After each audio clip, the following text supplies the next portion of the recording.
La parole de Dieu nous console.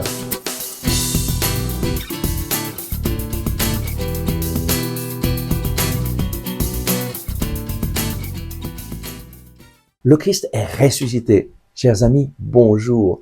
Nous prions aujourd'hui avec le psaume 119 au verset 52.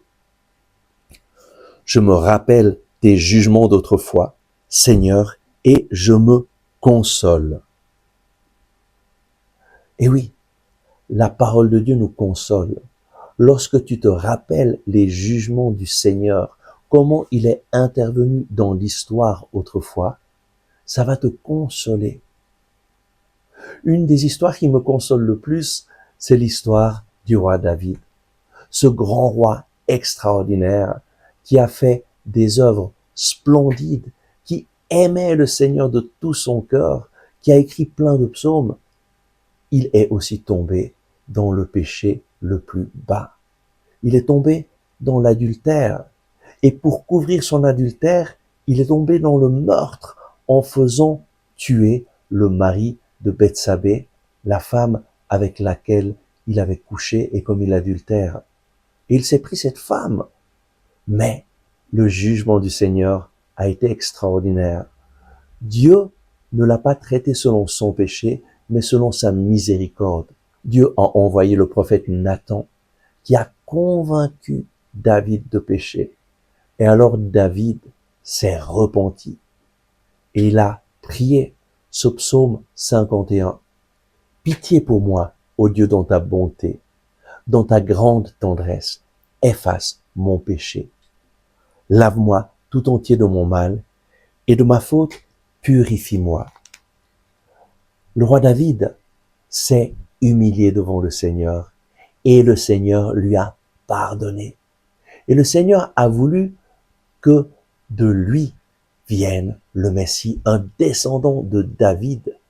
Jésus a été le Messie, l'envoyé de Dieu pour sauver non seulement le peuple d'Israël, mais tous les hommes de tous les temps.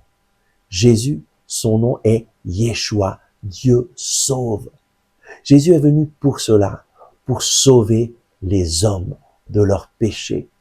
Jésus s'est chargé de tous nos péchés en mourant sur le bois de la croix. Et il est mort avec ses paroles, Père, pardonne-leur, ils ne savent pas ce qu'ils font. La promesse du Seigneur, ces jugements d'amour d'autrefois, me consolent parce que je suis pécheur comme David. Je ne suis pas mieux que lui et j'ai besoin, moi aussi, du pardon de Dieu. Lorsque je vois dans la Bible ces histoires de personnes qui ont été de grandes personnes mais sont tombées dans le péché et comment Dieu les a relevés, les a pardonnés, alors oui, je peux mettre ma confiance dans le Seigneur. Sa parole me console. Prions. Merci Seigneur pour tes jugements d'autrefois. Merci parce que à travers ta parole, tu m'assures que tu es prêt à pardonner à tous ceux qui reviennent à toi de tout leur cœur. Si nous confessons nos péchés, lui qui est fidèle et juste nous pardonne tous nos péchés. Merci Seigneur parce que toi, tu es un Dieu qui pardonne. Seigneur Jésus, j'ai confiance en toi. Merci d'avoir regardé ce message. À demain.